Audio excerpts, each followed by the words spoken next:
आज हम गीता की मनोवैज्ञानिक व्याख्या के क्रम में अध्याय 2 श्लोक संख्या 40 और 41 पर चिंतन और मंथन कर रहे हैं। और इनसे यह बात समझ में आती है कि जब मनुष्य पूर्ण चेतना में होता है तो चेतना से उसके विचारों में नम्रता, सरलता, सौम्यता और शुचिता रहती है, अर्थात वह पूर्ण से पवित्र भाव से भरा रहता है। और यदि चेतना नहीं होती है, वह अचेतना के साथ काम करता है, तो फिर वह कुछ भी कर सकता है। और अचेतना तभी होती है जब हम उन विकारों से ग्रसित होते हैं। अतः हमको सदैव जो भी काम करना है वह पूर्ण चेतना में ही करना आवश्यक है। न इह अभिक्रमनाशः अस्ति प्रियत्यवाह न विद्यते स्वल्पम अपि अस्य धर्मस्य त्रायते महते भयात्। तो यहाँ बुद्धि रूपी कृष्ण मन रूपी या अनुराग रूपी अर्जुन को समझाने की कोशिश कर रहे हैं कि इस चेतना की अवस्था में कर्म करने से किसी प्रकार की हानि नहीं होती। चेतना की हम बात पहले ही कर चुके हैं कि चेतना क्या है। प्रत्येक परिस्थिति और मनस्थिति का पूर्ण अध्ययन ही चेतना कहलाता है। तो वह कहते हैं कि चेतना की अवस्था में कर्म करने से किसी प्रकार की हानि या कोई प्रतिकूल परिणाम प्राप्त नहीं होता, अपितु इस प्रकार से किया गया कृत्य या कार्य अल्प प्रयास से भी बड़े बड़े भय से रक्षा करता है। तो हम जब भी कोई काम पूर्ण चेतना के साथ काम करते हैं तो उसका ना तो कोई दूरगामी ना कोई अधोगामी ऐसा परिणाम आता है जिससे हमें किसी तरह की दुविधा या असुविधा हो। और वह सदैव हमें भयमुक्त बनाता है। जब हम चेतना में काम करते हैं तो किसी तरह का भय नहीं आता। और अगले श्लोक में कुछ इसी तरह की बात कही गई है कि भय को भगाने के लिए मनुष्य को किस तरह से अपने संकल्प को पूरी तरह से सोचते हुए, अनुसरण करते हुए और निश्चयात्मक बुद्धि से कर्म करना आवश्यक है। इसके लिए कहा गया है व्यवसायत्मिका बुद्धि एका इहि करुनंदन बहुशाखा ही अनंता च बुद्धय व्यवस्थानाम। कि हे कुरुवंशी अर्जुन, अर्थात हे वे बार बार इधर से हुए चंचल मन इस मार्ग का अनुसरण करते हैं, उनकी बुद्धि निश्चयात्मक होती है, अर्थात वो एक रास्ते पर चलने वाले होते हैं, उनका एकमात्र लक्ष्य होता है। लेकिन जो मनुष्य संकल्पहीन होते हैं, जो बार बार भटकते हैं, उनकी बुद्धि अनेक शाखाओं में विभक्त हो जाती है। इसको यहाँ यह भी कह सकते हैं कि जो गीता की भाषा है उसमें इस निष्काम कर्म योग से क्रियात्मकता बुद्धि एक ही है, क्रिया एक है और परिणाम एक ही है। अर्थात जिनकी क्रियात्मकता का बुद्धि हो जाती है वो अपनी जीवन में प्रक्रियाओं को पूर्ण करते हैं। और जब हर बार हम वही प्रक्रिया पूर्ण करेंगे तो उसका परिणाम भी वही आएगा। अर्थात हम रिजल्ट ओरिएंटेशन को छोड़कर प्रोसेस ओरिएंटेशन पर ध्यान दें। आत्मिक संपत्ति ही स्थिर संपत्ति है। इस संपत्ति को प्रकृति के द्वंद्व से सने सने अर्जित करना व्यवसाय है। और बहुत बड़ी बात आपके साथ चर्चा कर रहे हैं कि निश्चयात्मक बुद्धि को अर्जित करना ही व्यवसाय है। यह व्यवसाय अथवा निश्चयात्मक क्रिया भी एक ही होती है। तब तो जो लोग बहुत सी क्रियाएं करते हैं वो भजन नहीं करते। समझिएगा इस बात को।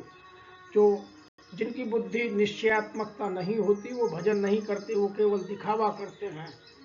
यहाँ श्री कृष्ण ये भी कहते हैं कि वो भजते नहीं है, क्योंकि भजना तो एक संघर्ष है और वो संघर्ष कर नहीं सकते। जिसका मन भटकता है वह कभी संघर्ष नहीं कर सकता। उन पुरुषों की बुद्धि अनंत शाखाओं वाली होती है, इसीलिए वह अनंत शाखाओं का, अनंत क्रियाओं का विस्तार करते रहते हैं, वो कभी एक जगह नहीं रहते। आइए इसको मनोवैज्ञानिक रूप से आज के परिप्रेक्ष्य में समझते हैं कि प्रत्येक व्यक्ति में, प्रत्येक मानव में, प्रत्येक जीव में मन स्थिति 3 चीजों पर स्थिर की जाती है। सबसे पहले चेतनता में, जब मैं चेतन होकर, दूसरा अवचेतन। अवचेतन वह मन की स्थिति है जिसमें हम जो क्रियाएं ऑटोमेटिकली होने लगती हैं, जैसे सांस लेना। सांस लेने के लिए हमें किसी चेतना की आवश्यकता नहीं है, क्योंकि बचपन से लेते आए। जैसे बोलना, भाषा, बचपन से सीखते सीखते भाषा सीख जाते हैं, इसके लिए किसी स्कूल जाने की आवश्यकता नहीं है।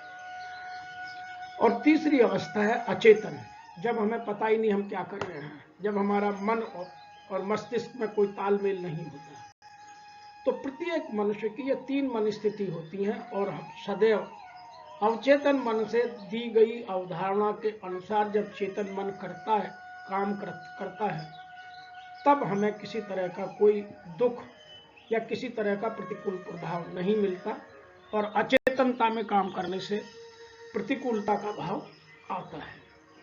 यहां मैं एक बात और स्पष्ट कर दूं कि आज की परिस्थिति में लगभग 98% लोग किसी न किसी तरीके से कभी ना कभी अचेतन मन से काम अवश्य करते हैं। इसीलिए आज समाज में इतना दुराचार, इतना घृणा, इतना भय, इतनी असहिष्णुता, इतना अहिंसा नहीं, इतनी हिंसा फैल चुकी है।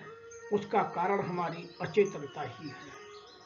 अतः हमें चेतन मन से काम करने की सदैव आवश्यकता है। और चेतन अवस्था में कर्म करने से क्या लाभ होते हैं, मैं इनकी भी यहाँ थोड़ी सी चर्चा कर लूँ, ताकि आप लोगों को यह भी रहे कि चेतन से क्यों काम करना चाहिए, चेतन मन की हमें आवश्यकता ही क्या है, तो उसके लाभों को जानिए। चेतन मन से काम करने में पूर्णतः 4 लाभ होते हैं। मैंने यहाँ केवल 3 का वर्णन किया है, लेकिन चौथे की भी बात करेंगे। सबसे पहला होता है कि कोई प्रतिकूल परिणाम नहीं आता। सदैव जब आप चेतन अवस्था में काम करेंगे तो जैसा आप प्रोसेस करेंगे वही परिणाम आपको मिलेगा। दूसरा, आपकी संकल्प शक्ति का विकास होगा। और तीसरा, आपके अल्प प्रयास से भी बड़े से बड़े भय की रक्षा होगी। और जो सबसे चौथा जिसकी हमने यहाँ चर्चा नहीं की है, वह हम पहले भी बात कर चुके हैं, वह है कि हम जो समता का बंधन है, जो जीवन का वास्तविक बंधन है, उससे हमें छूट मिल जाती है। तो हमें ये 4 बड़े लाभ हैं, इसीलिए हमें इन चारों को ध्यान में सदैव रखना चाहिए।